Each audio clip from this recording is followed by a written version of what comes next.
해보겠습니다. 오늘 밤 당신 안의 꿈틀거리는 지식 충전 본능이 깨어납니다. 여러분의 자유탐구 영역 김성환의 시사야.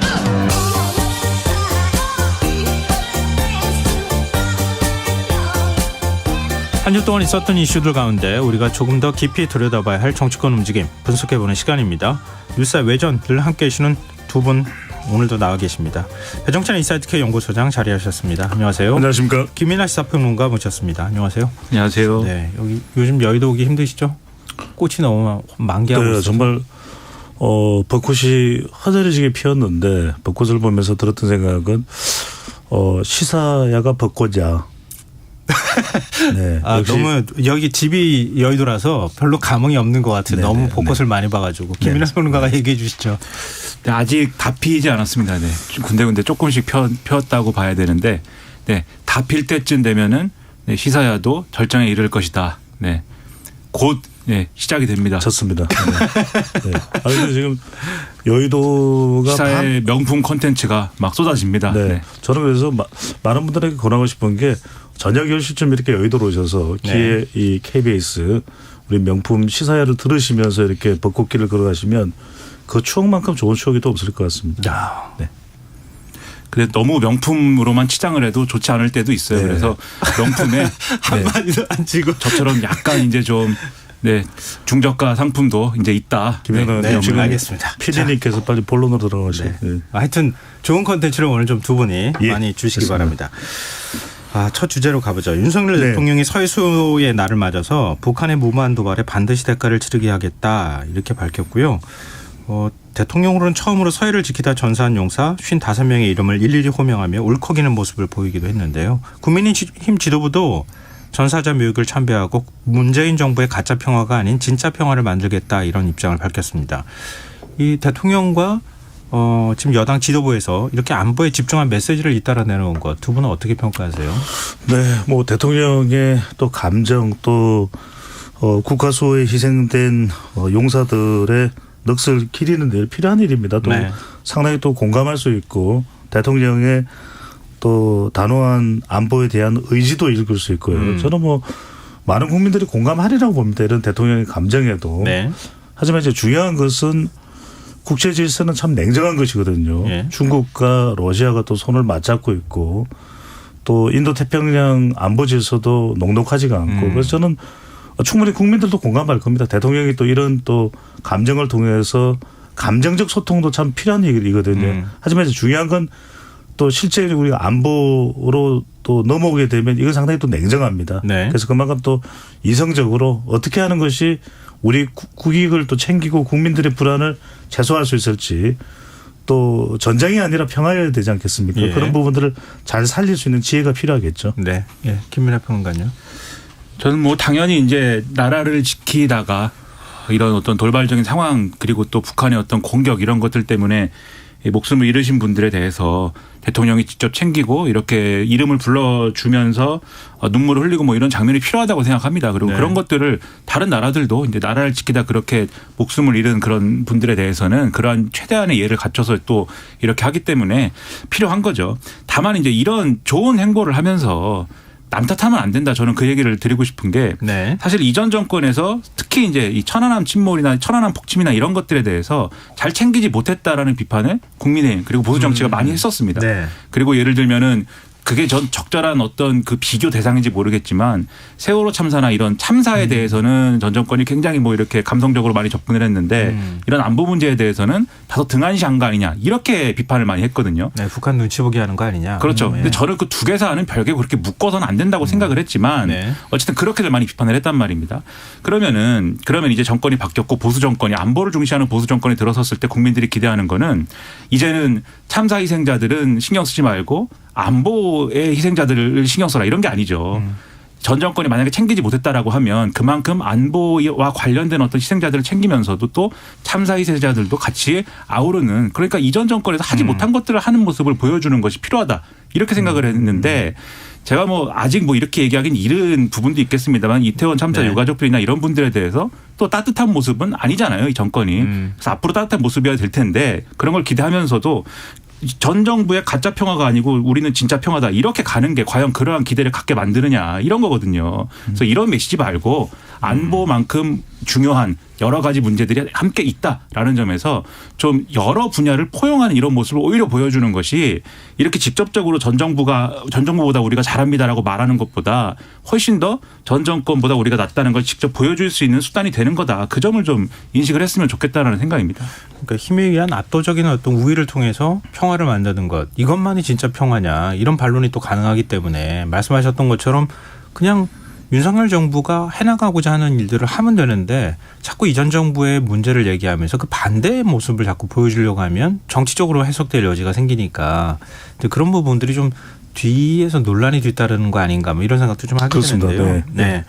근데 뭐 이 얘기는 여기까지만 우리가 하도록 하죠. 네. 한 가지만 뭐 참고로 네. 말씀드리면은 오바마 대통령 자꾸 사례를 들어서 그렇습니다만은 들 수밖에 없는 것은 그만큼 또 모범 사례가 되는데 네. 오바마 대통령이 집권하면서 그 아들 직전 대통령이 아들 부시였지 않습니까? 아들 부시 집권 당시 이야기 거의 안 합니다. 그러니까 오바마가 뭐를 해야 되느냐에 더 집중을 했거든요. 그럴 때 지지율도 더 올라갑니다. 윤석열 대통령도 개혁 과제를 실천하기 위해서는 분명히 여론이 필요하거든요. 그렇다면 오히려 이 정치와 또 자칫 잘못하면 이런 안보를 강조하는 것이 뭐 반일 감정으로 지금 대통령이 상당히 국정이 무거운데 그걸 좀 타개하려고 하는 수단 아닌가 이렇게 또 오해받기 십상이고 네네. 그럴 이유도 없고요. 또 지금 이 전 정권 인사들에 대해서 서해 공무원 피격 사건 수사를 하고 있는데 그것과 연계되어야 될 이유도 없는 것이고 그래서 저는 다 구분했으면 좋겠어요. 그래서 윤석열 정부의 한미 동맹을 강화하고 단호한 대북 대응 의지가 뭐다. 그것만 보여도 저는 충분히 국민들도 평가할 것으로 보입니다. 네, 알겠습니다.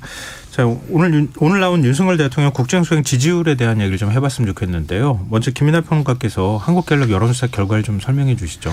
한국갤럽이 자체적으로 지난 21일부터 23일까지 4일간 전국만 18세 이상 1,001명을 대상으로 조사를 했습니다. 윤석열 대통령의 국정운영 지지율이 34%를 기록을 했다라는 거고요.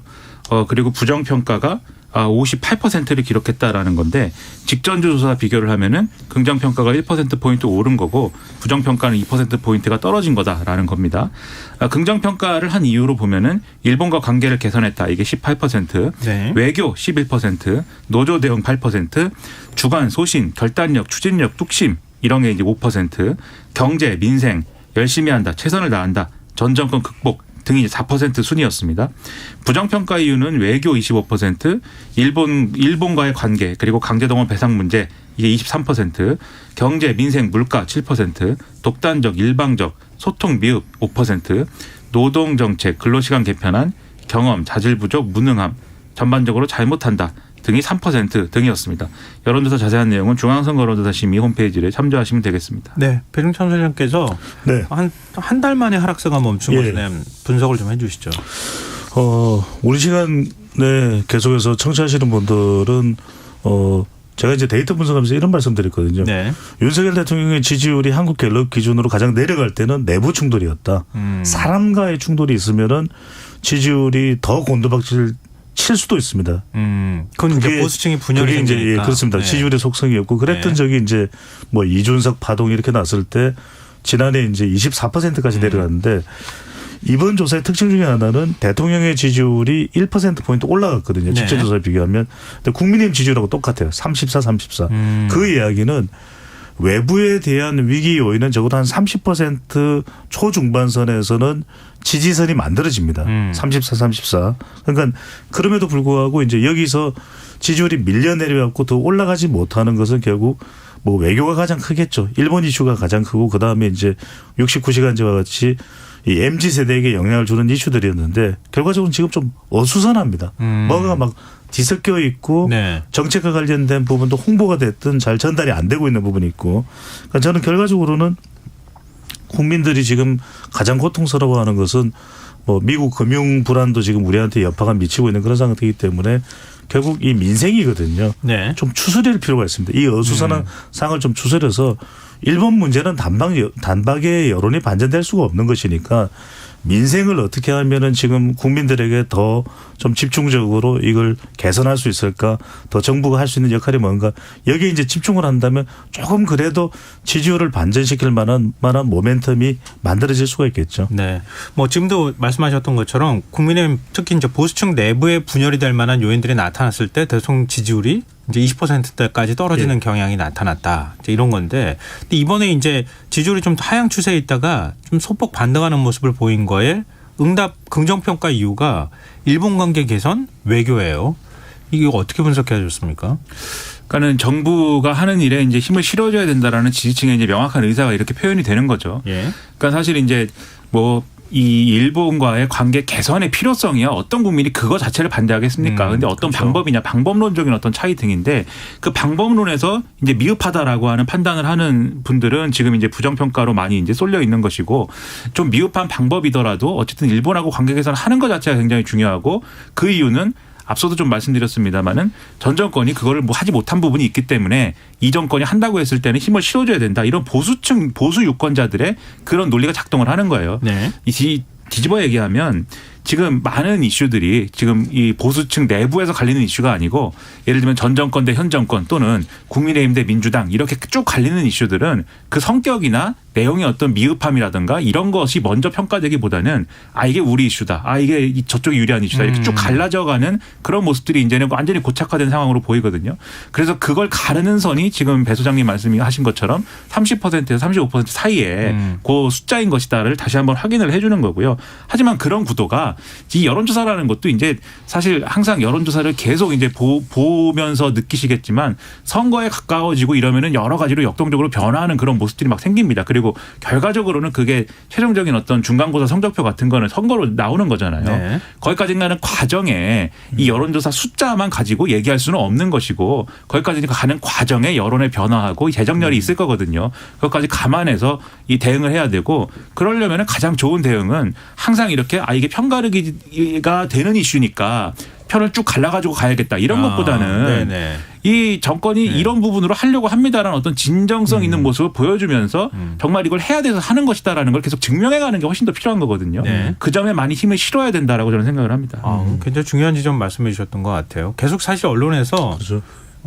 지금 노동개혁과 관련해서도 일명 지지층을 좀 갈라치게 하려고 하는 거 아니냐, 아니면은 한 세대 내에서도 예를 들면 MZ세대와 그렇지 않은 세대 이런 식으로 이제 자꾸 갈라놓으려고 하는 것 아니냐라고 하는 지적이 있었는데, 그러니까 그렇게 하면은 말씀하신 것처럼 김민하 평론가 얘기의 기준을 삼고 얘기를 하자면, 그러면 앞으로 지지율은 계속 30%에 고착될 수밖에 없다는 얘기가 될 수도 있는 거잖아요. 그렇죠. 네. 근데 지금 그 갤럽 정당 지지도 조사, 앞서 이제 국민의힘 지지도하고 윤석열 대통령 지지도가 거의 똑같이 나왔다 말씀하셨는데, 정당 지지율로만 보면 민주당 지지율이 지금 위로 올라가는 추세로 보였어요. 그렇습니다. 네. 이건 어떻게 봐야 됩니까? 갤럽 조사에서 더불어민주당이 35%, 국민의힘이 이제 34%인데, 지난주에도 더불어민주당의 지지율 내용을 들여다보면 썩 좋지가 않았거든요. 그런데 가장 큰 이유는 저는 일단은 반사체라고 봅니다. 발광체라기보다는 워낙 지금 국민의힘 지지율은 대통령 지지율과 연동이 돼 있거든요. 일본 이슈도 안 좋고, 그다음에 69시간제도 타격을 준 것이고, 그러다 보니까 국민의힘도 대통령 지지율이 미끄러지면 같이 미끄러지는 현상이거든요. 그렇다고 해서 국민의힘만 독자적으로 지지율 경쟁력을 가질 수 있는 뭐 김기현 대표나 다른 정당 내부의 경쟁력이 존재하고 있는 것도 아니거든요. 그렇다면 이제 결국은 이걸 좀 반사체라고 볼 수 있다. 하지만 반사체 외에도 약간 또 작동되는 게 있긴 합니다. 왜냐하면 직전 조사에서는 호남의 지지율이 38%로 상당한 위기였어요. 더불어민주당의 호남 지지율이 38%입니다. 그런데 이번에 49%까지 회복이 됐어요. 그 이야기는 더불어민주당도 그래도 이재명 대표도 뭐 체포동의안 부결 또 이 기소가 되고 불구속 기소가 되고 하는 상황에서 조금 변화의 조짐이 있잖아요. 그래도 좀 비명의 목소리도 듣자. 또 뭐 문재인 전 대통령 친문과도 좀 화해 제스처가 나오고 있고 이런 것들이 부정적인 것만 아니거든요. 그러니까 우리가 읽을 수 있는 이 지지율 데이터상에서 해석은 뭐냐면 결국 변해야 된다. 변하지 않으면 안 된다. 민주당도 좀 변하려고 하는 조짐이 있기 때문에 호남 지지율에 이번 조사 결과 약간의 또 변화가 있었습니다. 네. 김민하 평론가 어떻게 보세요? 이제 말씀하신 대로 이제 이재명 대표의 행보나 이런 것들이 긍정적인 부분이 있었고요. 뭐 지지층도 설득을 나름대로 하려고 하고 그다음에 이제 국회의원들하고 뭐 이렇게 스킨십도 넓히고 뭐 이런 것도 있고 그런 게 이 민주당을 향한 좀 불안한 마음 지지층에 그리고 좀 강도가 지지의 강도가 강하지 않았던 지지층의 경우에는 뭐 다시 지지하는 쪽으로 돌아선 그 측면이 있다고 보는데 근데 이거보다도 저는 훨씬 더 큰 에너지가 일본 문제에서 왔다고 봐요. 그러니까 이 정권이 이 대일 관계와 관련돼서 이렇게 푸는 거에 어쨌든 동조하는 보수층 지지층 외에 네. 나머지의 이 유권자층에서 볼 때는 이거는 굉장히 우려가 되는 상황이 돼버린 거거든요. 네. 그 점에서 이 어떤 정치적인 의식이나 이런 것들의 활성화가 제가 느끼기에는 굉장히 강하게 형성이 됐습니다. 이 일본 문제에 둘러싸고. 예. 그렇기 때문에 이렇게 굉장히 강하게 활성화됐을 때는 원래 이게 뭐 이 바람직하지 않은 이슈지만 그래도 별로 뭐 좀 두고 봐야겠다 모르겠다라고 하면은 그냥 중간자적인 어떤 입장을 취했을 그러한 지지층도 이거 결국은 반대쪽에 좀 힘을 실어줄 필요가 있을 것 같다라는 판단을 하는 계기가 상당히 됐을 거라고 생각을 하거든요. 네. 그래서 이제 일부 회복된 측면도 있고 뭐 이런 여러 가지가 있다고 보는데 또 반대로 국민의힘은 이 전당대회가 끝났기 때문에 다소히 열기가 빠진 측면들이 있고 이런 것들이 종합적으로 이 작용을 해서 이제 이런 결과가 나온 거라고 보는데 그러면 이게 계속 뭐 이런 국면으로 이건 역시도 마찬가지입니다. 이런 국면으로 쭉 가서 서로 이렇게 버티는 거냐. 총선 전에 제가 뭐 계속 말씀드리지만 일종의 재정렬 현상 비슷한 게 있을 수밖에 없어요. 네네. 그걸 감안해서라도 민주당은 그냥 반사 이익 뭐 여기서 멈춰서는 안 되고 스스로 변하는 모습을 계속 갱신해 가야 사실은 지금의 어떤 지지율 상승세나 이런 것들을 더 이끌어낼 수 있다는 거겠죠. 그 참 고민스러운 부분인 것 같아요. 네. 이재명 대표 거취를 어떻게 할 것이냐 이런 걸로 다시 이제 수렴이 되는 현상이 나타나기 때문에. 그렇습니다. 근데 네. 지금 이런 상황에서 예를 들면 민주당의 당의 어떤 정풍이 분다거나 당의 혁신을 통해서 확 뭔가 좀 바꿔봅시다 이렇게 하기도 참 애매한 상황이어서 이게 어느 시점에는 이렇게 맞물리는 경향이 나타날 가능성이 굉장히 높아 보이는데 아직까지는 좀 그런 때가 오지 않은 것 같다 이런 생각이 드네요. 전반적인 변화는 네. 어느 당이고 어려울 거고 저는 그냥 원포인트 변화겠죠. 그것만으로도 실제로는 1, 2%의 포인트 차이가 큰 차이를 만들 수도 있는 거니까요. 네, 알겠습니다. 자, 화제를 좀 바꿔보죠. 헌법재판소가 어제 이른바 검찰 수사권 축소법, 검소안박법 이 입법 과정에서 벌어졌던 일에 대해서 뭐 권한쟁의 심판 2건이 들어온 거 이 부분에 대한 판결을 내놨어요. 근데 이게 파장이 만만치가 않아요. 또 해석할 여지가 있는 부분도 굉장히 많이 있거든요. 맞습니다. 네.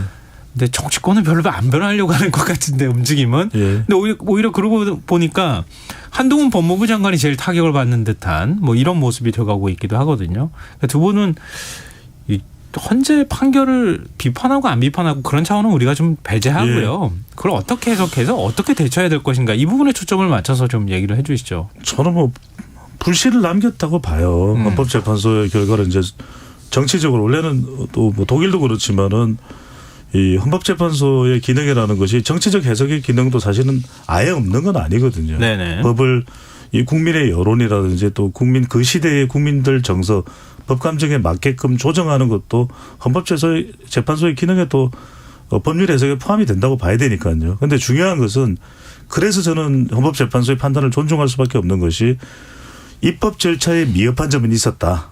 그게 이제 좀 서둘렀다는 이야기인 거죠. 그래서 네. 심의 의결 과정에서 국민의힘이 참여하기 어려운 점이 있었다.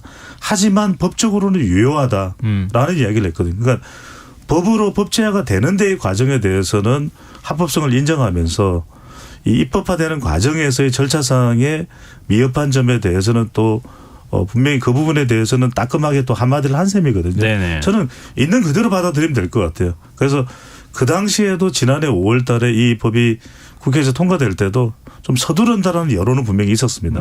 하지만 또 검찰의 개혁을 위해서 검찰 수사권 분리에 대한 국민들 여론은 또 있는 것이고 그것을 이제 더불어민주당은 할 수 있을 때 해야 된다고 판단했던 것이고 근데 이제 저는 이 저점에서 사후에 이것을 어떻게 받아들여야 되느냐는 것은 정치적으로 매우 엇갈릴 거예요. 저는 단번에 안 끝난다고 봅니다. 앞으로도 계속될 수밖에 없는데 한동훈 장관이 그렇다고 해서 공감하기 어렵다. 이건 저는 발언으로서 조금 이 부분은 상당히 부담스러운 발언을 했다고 봅니다. 왜냐하면 헌법재판소의 해석은 더 이상 우리가 항소를 하거나 다시 재청할 수가 없는 내용이거든요. 네네. 그런데 공감하기 어렵다면 분명히 정치적으로 한동훈 장관을 지지하는 쪽에서는 또 헌법재판소에 대한 상당한 비난이 쏟아질 수밖에 없습니다. 또 하나는 이제 민주당에서 이걸 그렇다고 해서 한동훈 장관 탄핵까지 가져갈 일인지는 모르겠어요.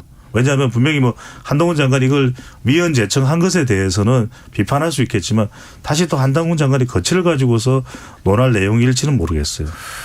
근데 뭐 말씀하시는 가운데 좀 나오긴 했지만 대법원도 역시 마찬가지지만 대법관 임명할 때 사실 그 어느 정권에서 임명했느냐에 따라서 대법관 성향이나 이런 것들이 좀 영향을 미칠 수밖에 없잖아요. 이건 뭐 우리나라뿐만 아니라 미국뿐만 아니라 그렇죠. 뭐 전 세계가 네. 사실 다 비슷한 현상이 나타나는 건데 헌법재판관도 역시 또 사실은 마찬가지잖아요. 그러면 정권에서 누가 임명을 했느냐에 따라서 그걸 만약에 예를 들어 저 정권에 가까운 사람들이 판결한 거야. 이걸 기준으로 바라보면은 그럼 믿을 게 아무것도 없는 거잖아요. 근데 그걸 자꾸 흔들어댄다는 거죠. 사실은 뭐 보수 언론은 뭐 너무 심하게 노골적으로 흔드는 경향도 네. 나타나고 정치권도 사실은 그런 문제에 있어서 반성해야 될 부분도 있지 않을까 싶고 법무부 장관이 헌법재판소 결정에 대해서 아까 발언한 것처럼 그렇게 한다고 하는 건 이건 좀 부적절한 거 아니냐라는 지적에서는 피하기는 어려워 보일 것 같거든요. 그러니까 헌법재판소라는 기관이 하는 일은 그러니까 우리 사회에서 여러 가지로 이 근본적으로 어떤 논란이 있거나 그런 것들이 기존의 어떤 법제도로 해소가 안 되는 부분에 대해서 기준을 마련해 주는 것이거든요. 그리고 그 기준을 마련하기 위해서는 당연히 사회의 여러 분야의 목소리들이 다 하나로 모여가지고 판단할 수 있는 그런 조건들이 돼야 되는 것이고 그래서 사실은 오히려 진보 성향의 헌법재판관, 보수 성향의 헌법재판관이 거의 균형을 이루고 있는 이런 체제가 좋은 겁니다. 그게. 네네. 근데 그거를 가지고 마치 이제 뭐 오늘 뭐 이 보수 언론 보니까 민변 출신, 우리법연구회 출신들이 뭐 정치적으로 판결을 한 탓에 이렇게 됐다 막 이렇게 쓰는데 그러면은 법에 민변 출신, 우리법 연구회 출신은 안 된다고 만들어야죠. 법에다가 그게 문제면. 그게 말이 안 되지 않습니까? 그게 그런 게 문제가 아니라 이게 이런 거 이것뿐만이 아니라 예를 들면 임신 중단권이라든가 이런 것들도 사회적으로 진보 보수의 논란이 될 만한 문제들은 다 이런 방식의 어떤 이 결정이 있는 거예요. 그걸 하는 기구입니다. 이 헌법재판소는. 그래서 네네.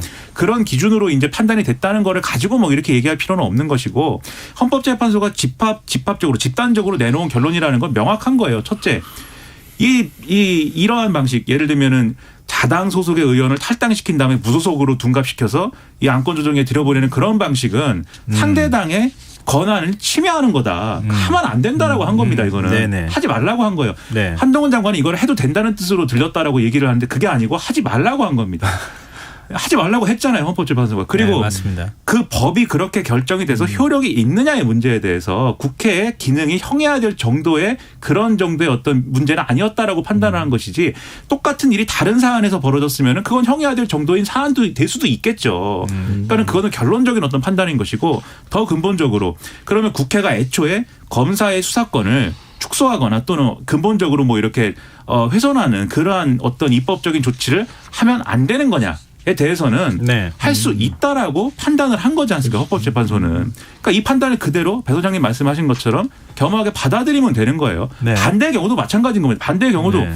헌법에 검사의 영장 청구권이 기재가 돼 있는데 이게 기록이 돼 있는데 그 점은 당연히 수사권과 소추권으로 논리적으로 연역적으로 이어지는 거다라고 헌법재판소가 판단을 했으면 거기에 따르면 되는 거죠. 근데 법무부 장관이 여기에 대해서 물론 뭐 이 헌법재판소의 판단을 존중한다라고는 했습니다만 구체적으로 그 5명에 따르면 이 5명의 재판관의 말에 따르면은 이런 식으로 꼼수로 이렇게 법안을 처리해도 된다는 것처럼 들린다. 이렇게 발언을 하는 것은 제가 볼 때는 아주 오만한 발언이고 뭐 그럴 거면은 헌법재판소 왜 있습니까? 법무부가 다 마음대로 하지.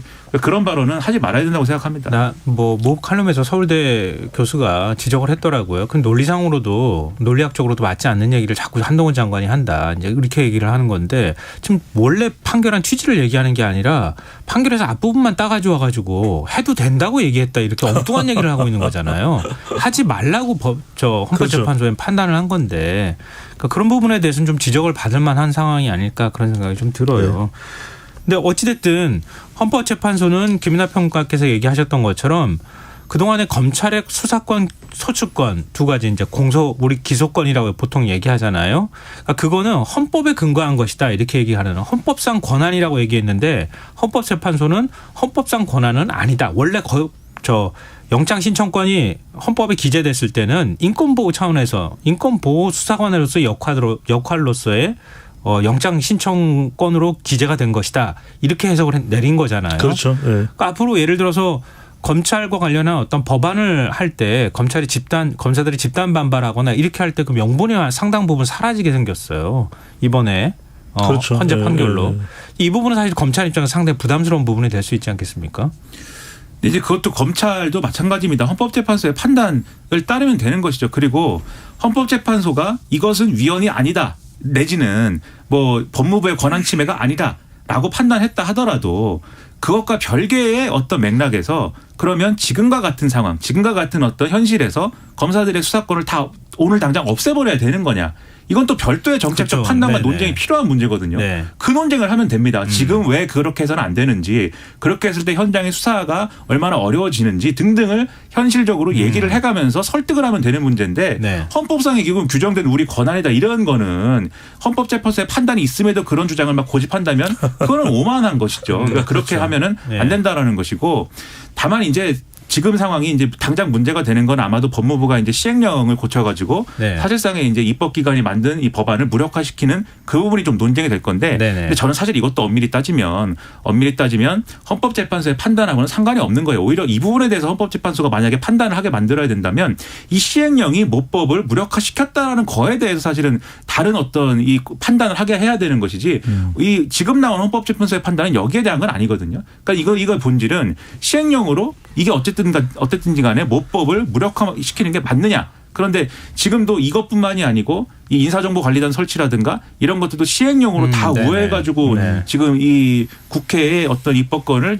우회하고 있는 거 아니냐라는 비판이 되었잖아요. 그런 부분에서 이것도 다뤄줘야 될 문제이지, 결국은 이 모든 것들을 검찰 대 민주당 구도로 서로 가져가고 싶어하는 그런 정치는 제가 볼 때는, 국민들이 볼 때는 별로 본질적인 부분을 얘기하고 있지 않다. 네. 오히려 그런 것이 정치적이다 이런 느낌을 준다는 겁니다. 네, 알겠습니다. 지금 여러분께서는 KBS 라디오 김성환의 시사를 듣고 계십니다. 뉴사회전 김민아 시사평론가, 배종찬 인사이트 K연구소장 두 분 패널과 함께하고 있습니다. 이제 정당 얘기를 좀 해보죠. 네.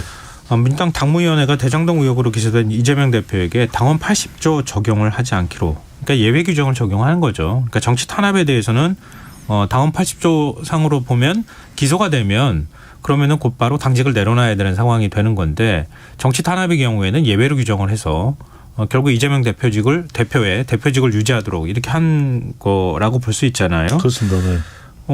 근데 그 사실 당무위원회 회의를 하면서 만장일치라고 김의겸 대변인이 설명했는데 만장일치가 아니요라고 한 사람이 나타났어요. 그렇죠. 그러면서 상당히 조금 잡음이 생기는 전해철 상황이거든요. 의원이죠. 네, 이거 어떻게 봐야 됩니까? 이런 일이 앞으로 다른 형태로도 더 있을 것 같아요. 왜냐하면 이게 뭐 그 이전에 거슬러 올라가면 뭐 체포 동의안 또 부결될 때도 네. 뭐 이런 색출이라는 그런 또 상황도 벌어졌었고, 그 이야기는 아까 국민의힘을 이야기하면서도 대통령의 국정수행을 이야기하면서도 어수선하다는 말씀드렸지만 그 상황이 전개되는 거죠.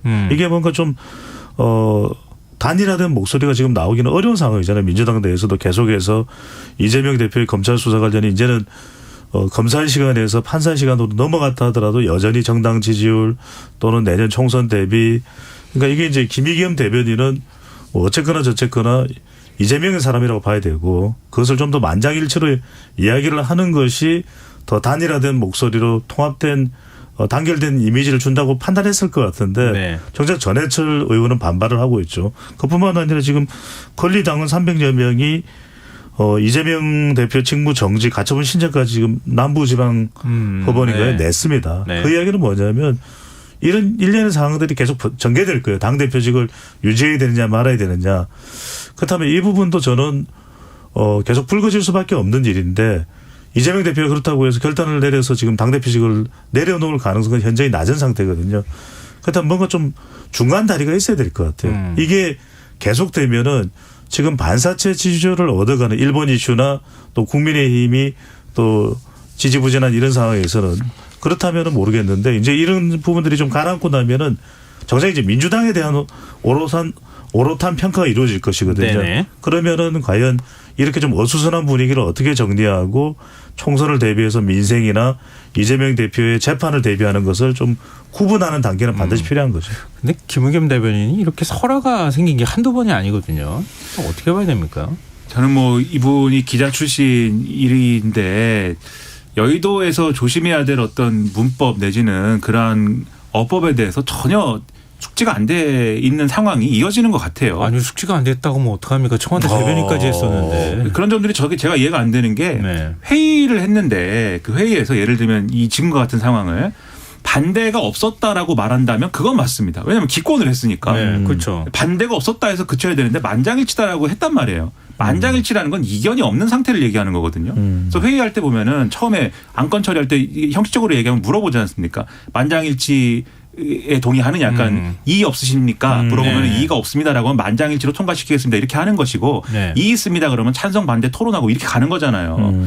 근데 이 손 들고 얘기하고 기권한 사람이 있는데 만장일치라고 하면 안 되는 것이죠. 근데 저는 더 이게 그래서 여러모로 의문인 게 애초에 당원 80조를 적용하느냐 마느냐부터가 사실 국민들이 보기에는 잘 이해가 안 되는 측면들이 있어요.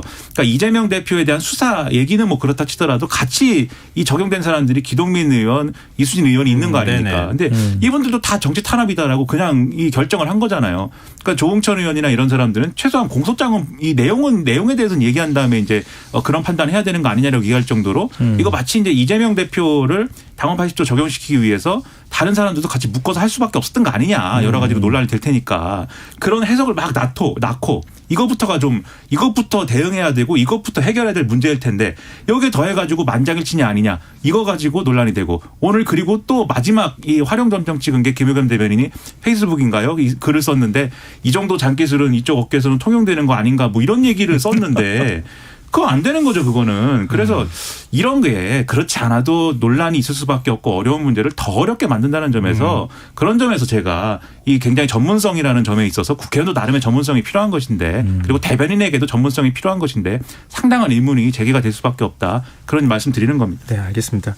그 지난번 첩보동의안 때 보니까요. 조홍천 의원이 한 명이 아니더라고요. 그렇지 않습니까? 상당히 많은 의견들을 지금 그 등에 메고 맞습니다. 네. 이른바 이제 총대를 맨다고 보통 표현하죠. 그런 목소리구나. 이렇게 한 명의 목소리가 아닐 수 있겠구나 하는 생각을 좀 하게 되네요. 자, 이제 국민의힘 얘기도 좀 해볼까요? 여당이 다음 달 7일 새 원내대표를 선출할 것으로 지금 알려지고 있는데요. 수도권 대 영남구도라고 지금 얘기가 나오고 있는데요. 네네. 네, 이 상황 이게 지금 내년 총선까지도 염두에 둬야 될 것 같은데 어떻게 보세요? 좀 수도권으로 가야 된다고 봐야 되지 않을까요? 왜냐하면은 지금 국민의힘 지지율이 호락호락한 상태가 아니고 네.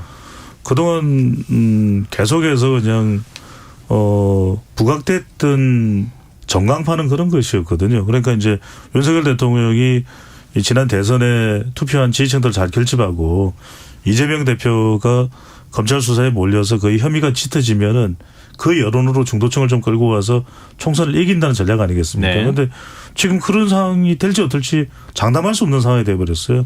그렇다면은 최근에 이제 유력하게 좀 거론됐던 김태호 의원이 이 경남이 지역구거든요. 그런데 결국 외통위원장으로 갔거든요. 네. 그 이야기는 좀 수도권에 대한 민심을 좀 살필 필요가 있겠다. 당대표가 또 울산이 지역구니까. 그래서 저는 수도권 쪽에 지금 거론됐던 것이 뭐 좀 유력하게 거론되고 있는 인물이 김학용 의원, 네. 경기도 안성에 그래도 다선 의원이고 중진이고 좀 수도권 쪽으로 좀 안배가 되지 않을까 싶습니다. 네, 김민하 평론가 어떻게 보세요?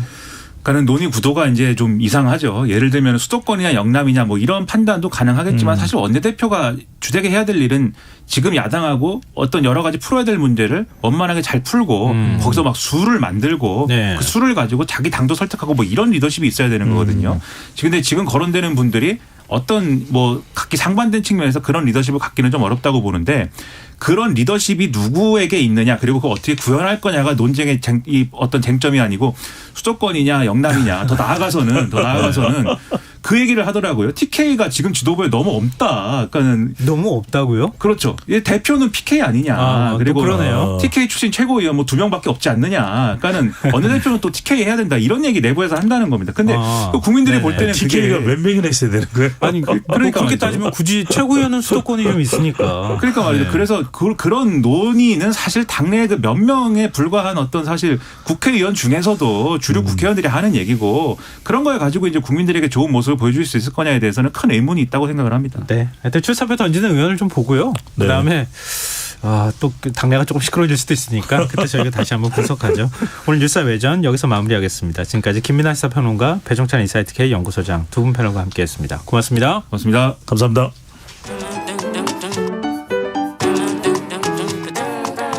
일일 시사 권장량 채워가세요. 골고루 담았습니다.